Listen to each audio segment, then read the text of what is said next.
apocalypse, the end time, Armageddon. This is the story of a book.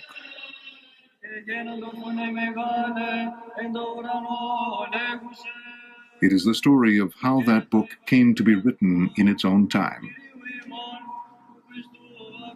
And it is the story of the impact that book has had on almost 2,000 years of history.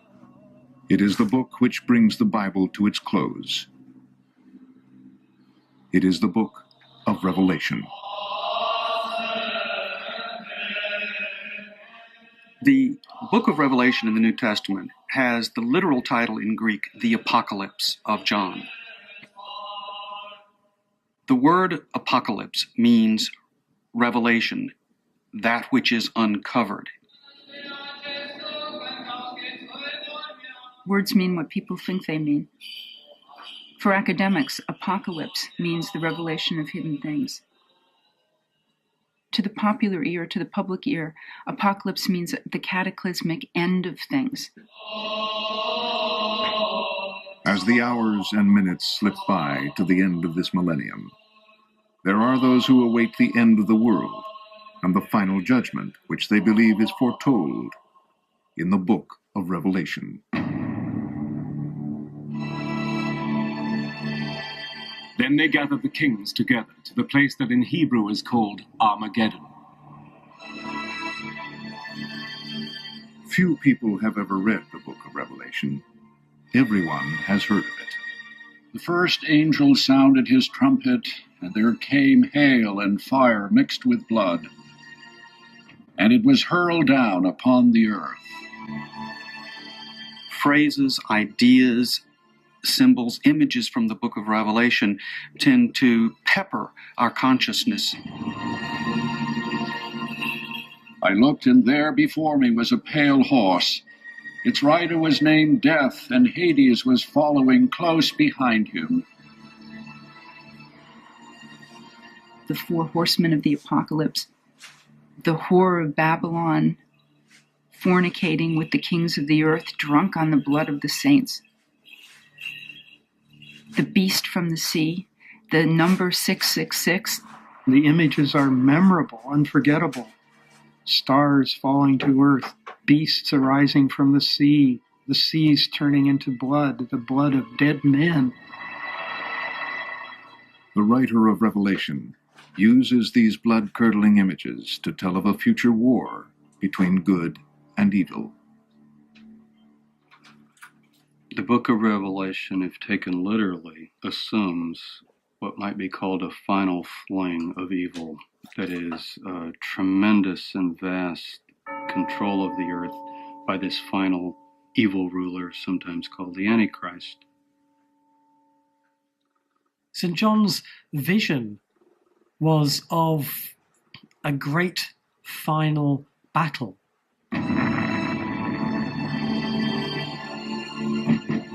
Nation will rise up against nation. There'll be plagues and devastations, supernatural terrors, great battles in the sky as archangels fight demons. Absolute, total devastation. At this apocalyptic moment in human history, Christ's victory at the Battle of Armageddon prepares the way for his second coming.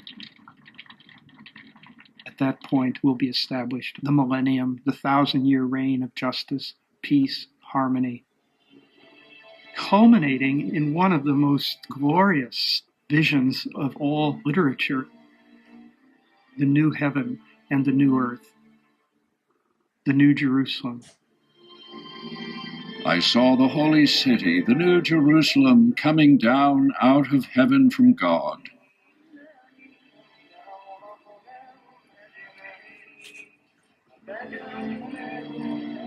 Jerusalem holds a central place. Jerusalem itself is permanently wed to this Western story of the triumph of good over evil. Jesus is expected to reappear there at the second coming. And it is from there that the last judgment will take place.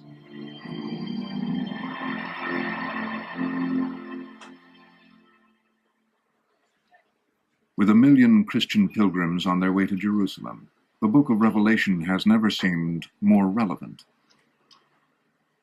Already rife with religious tension, Jerusalem is now a focus of intense anxiety and anticipation.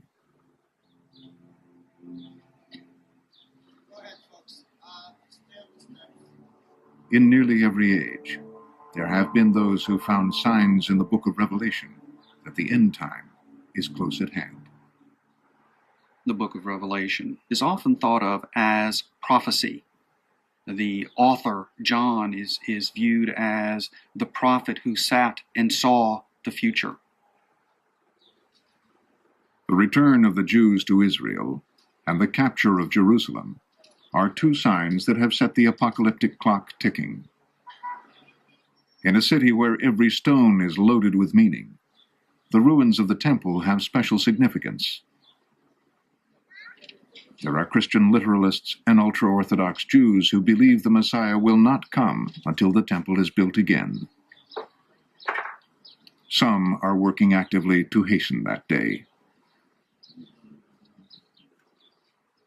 The Jewish people have been commanded to build the temple. The commandment says, "And you shall make for me a sanctuary, and I will dwell amongst you." Rabbi Chaim Richman takes this commandment quite literally. The walls of the Temple Institute are lined with artists' impressions of Solomon's temple, which he aims to reconstruct down to the last detail. One of the major focuses of our efforts is the restoration of the temple vessels. We have a golden vessel here which is used to gather the blood from the Passover sacrifice. They actually could be used in the rebuilt temple. The only place for the third temple, according to the Bible, is the same place that held the first and second temple, and that is the Temple Mount. What stands in the way of a new temple is one of Islam's holiest shrines, the Dome of the Rock, where Muslims believe Muhammad ascended into heaven. Not too long ago, members of the group sought to carry up a rock which they wanted to place there as the foundation stone of the third temple. An enormously provocative act, which of course triggered a violent reaction. Bloodshed and death resulted. There must be at least a dozen people who would love to blow up the Dome of the Rock. The apocalyptic imagination is filled with violence. Now, normally that's God's job, but when God doesn't do it, okay, so it is possible that there would be violence. Fearing violence, Israeli police have been rounding up end-timers like Brother David. He and his followers came to Jerusalem to witness the return of Jesus.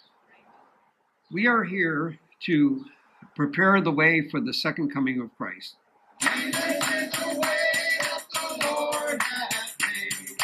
There have been many Christians throughout the centuries that said the Lord's coming back. However, they really didn't have the signs to back up what they were saying. But fortunately, our generation do have those signs. The signs tell Brother David and his flock that the stage is set for Armageddon. A finger on a button, the key twists. In an instant, a city no longer exists. Before you die, I hope you know the way. The Bible is happening today. What does the Holy Spirit say? Hold fast, continue to pray, because the Son of God is on his way. Praise God. Thank you. With the year 2000 only weeks away, what Israeli security forces fear most is a deliberate act of violence by religious fanatics. The aim might be to spark the great mythic battle of Armageddon, and so hasten the coming of the end of time. Then I saw the beast, and the kings of the earth and their armies gathered together to make war.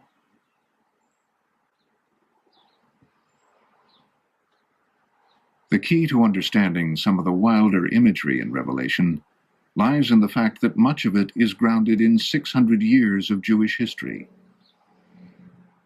Armageddon is a real place. The word comes from Megiddo, an ancient stronghold where kings of Israel once stabled their war chariots.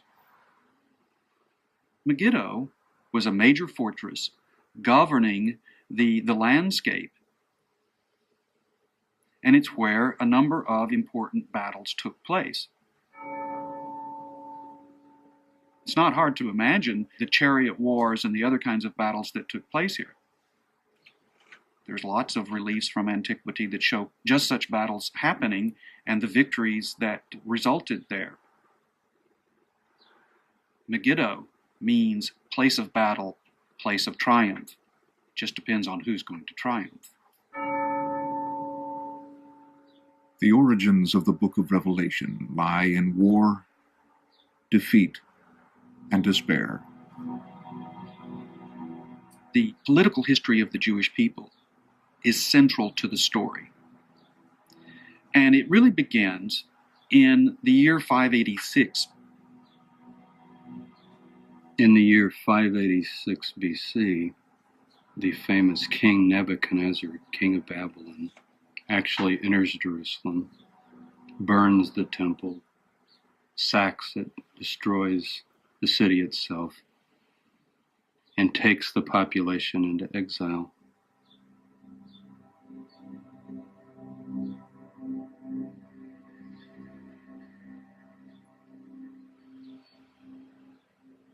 The partly restored ruins of Babylon in modern Iraq, with its great ceremonial gate, preserve the power and glory of this ancient oppressor.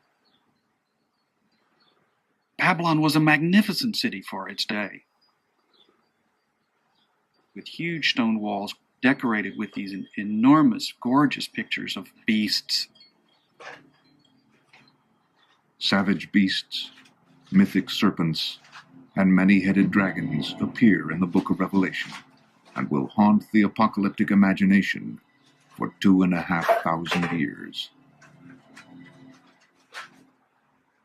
If you think about the imagery of demons and dragons and beasts that we find so commonly in apocalyptic literature, some of it comes from this very experience of seeing the powerful images of the enemy, Babylon.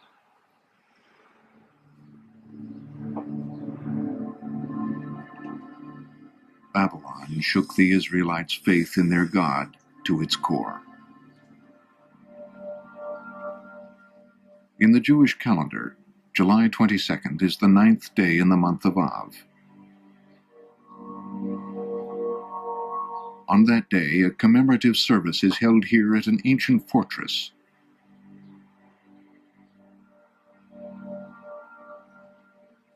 Modern Israelis come here to mourn the destruction of the first temple and the exile in Babylon.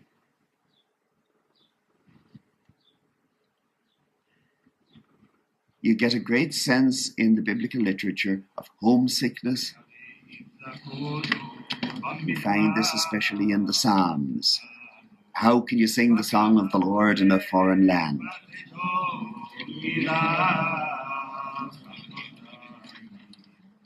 Destruction of Jerusalem, the exile of the Jewish people, posed what you might call a situation of cognitive dissonance.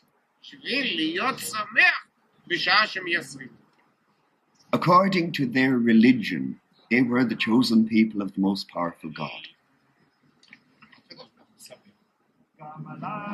What went wrong?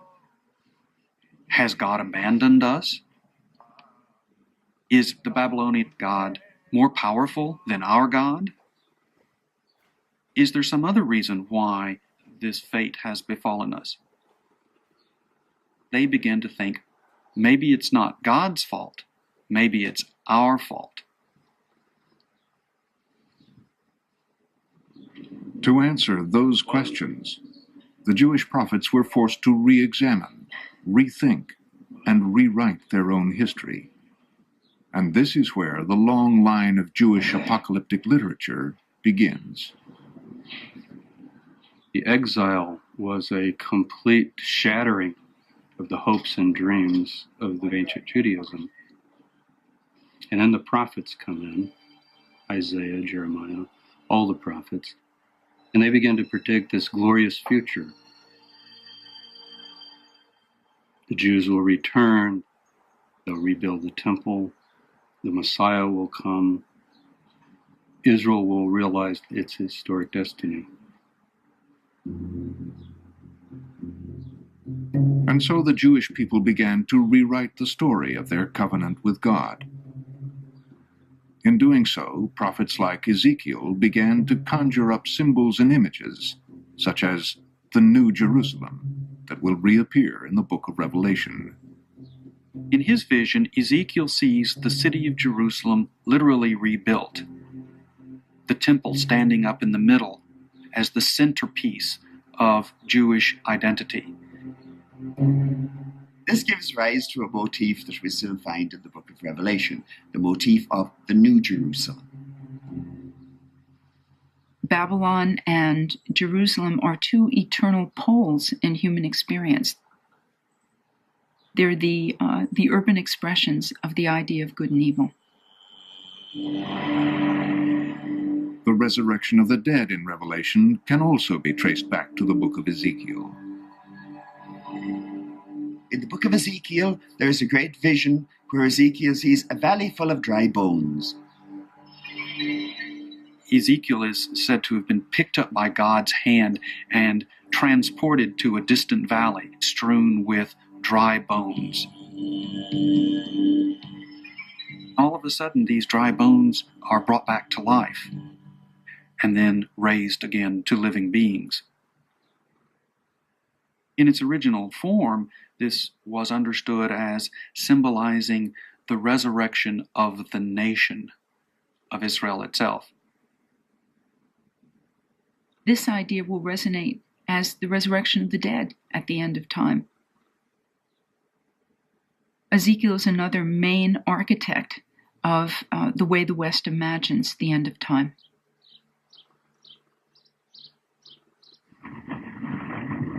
And he cried out mightily with a strong voice, saying, Babylon the Great is fallen, is fallen. 50 years after the destruction of Jerusalem, Babylon itself was overthrown by Cyrus the Great, king of the Persians. For the next 300 years, the Jewish people were ruled from Persepolis.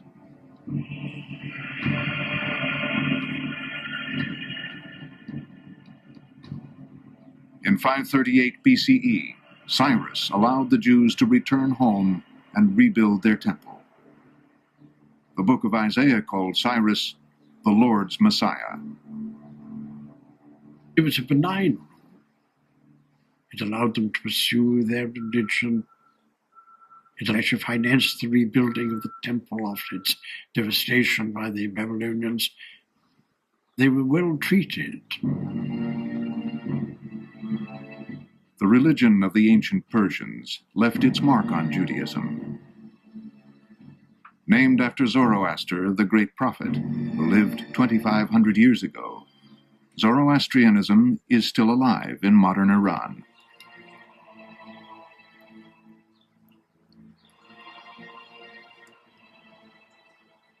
Deep in the salt desert beyond the town of Yaz in Iran, some of the 150,000 who still follow Zoroaster make a pilgrimage to Chekchek.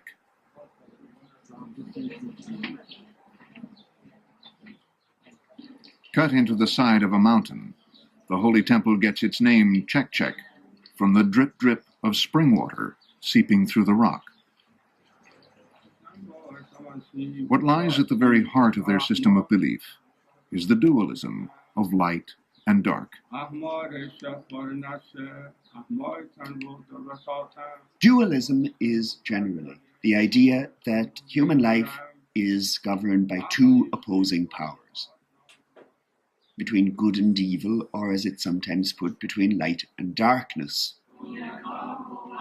In the Persian mythological tradition, we have Ahura Mazda, the good god, the god of light, who is at war with Ahriman, the evil god. The idea that the world is a battleground for the two great forces, the divine force and the devil, is of Zoroastrian origin. The earliest apocalyptic belief is Zoroastrian.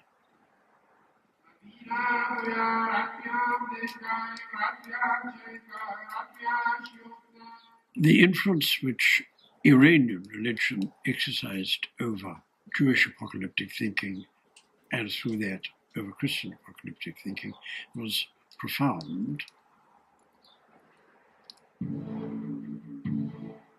The next great impact on the apocalyptic tradition came in 333 BCE, when Alexander the Great's army swept across the Middle East and crushed the Persian Empire.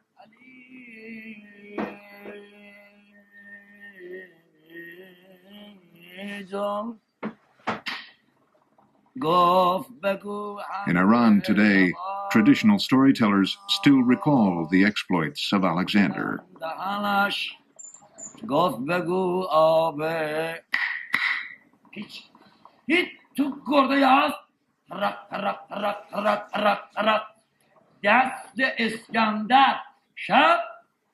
One of the most amazing events in the ancient world were the conquests of Alexander the Great. In the period of 10 to 15 years, Alexander conquered much of the known world. Greece, Egypt, Persia through to northern India, including Palestine. And the effect of this was to produce an amazing cultural intermingling between all these different traditions. Westerners see him in an heroic light, but here, Alexander is seen as a dark, destructive tyrant who laughed when he burned Persepolis.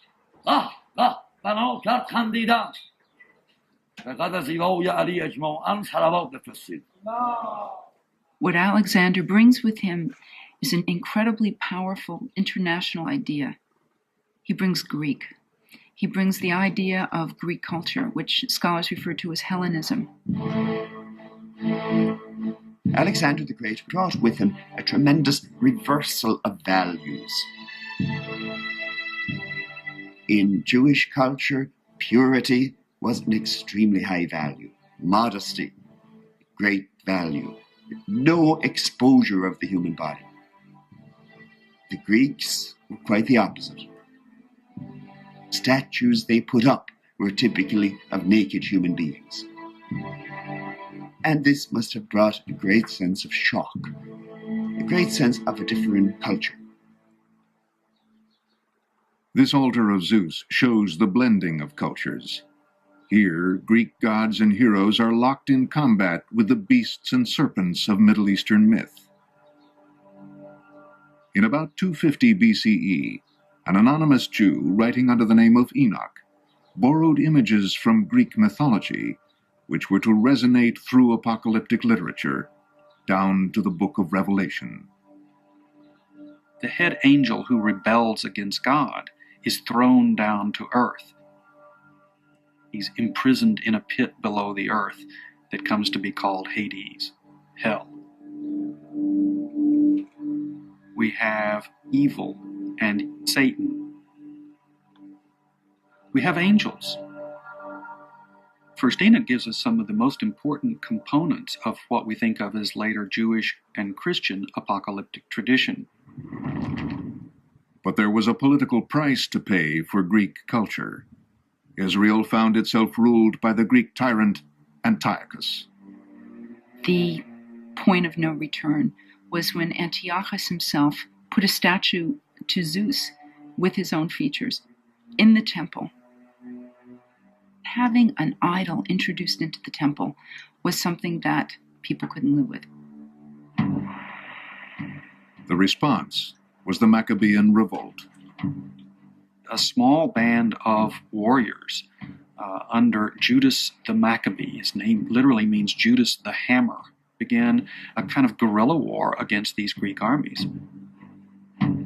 In the year 164, a small band under command of Judas himself actually manages to retake the temple, And while holding off the Greek armies, proceeds then to repurify and rededicate the temple. That is the event celebrated as the Feast of Rededication, or Hanukkah.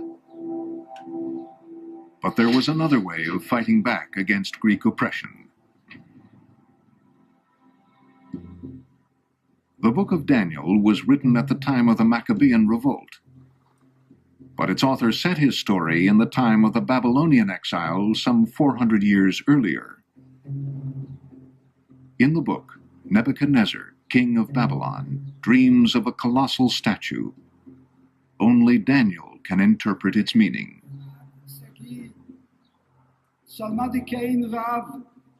This image's head was of fine gold,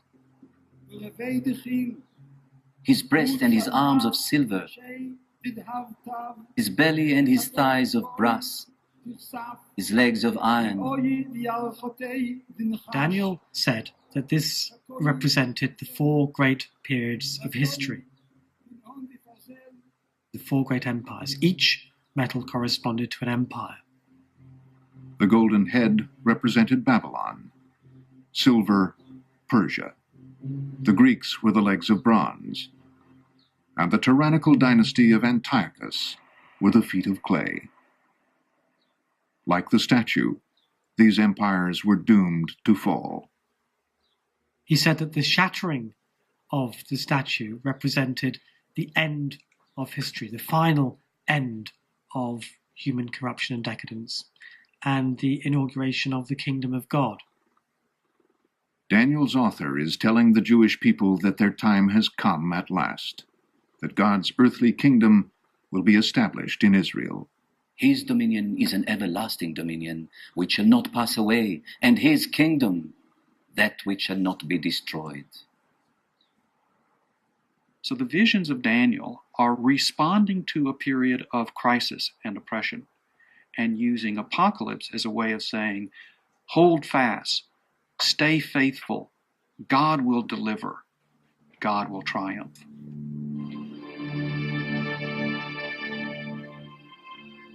The last great oppressor that you meet in the ancient Jewish apocalyptic literature is Rome. Rome first came on the scene as a friend of the Jews. The Maccabees, after they attained their independence, sent a delegation to Rome and said, "Oh, you're great people, come and help us," which was probably the most foolish thing they ever did. Jerusalem fell within Rome's orbit of power. It was ruled by a client king, the infamous Herod, who rebuilt the city and restored the temple. But some Jews viewed Herod and the Romans as oppressors. Once again, they were forced to reinterpret their past. This created another wave of apocalyptic fervor in Jewish thought. Jesus and John the Baptist can accurately be described as apocalyptic prophets, meaning that they were people who expected an abrupt and decisive change that you might describe as the manifestation of the kingdom of God. Some big overturning. To Jews like John and Jesus, the temple, the seat of divine favor, had now become the symbol of collaboration. Their apocalyptic preaching put them in direct conflict with the power of Rome. John the Baptist thought that the wrath was coming, that there was a great day of judgment coming. And the practice of baptism was a kind of communal repentance.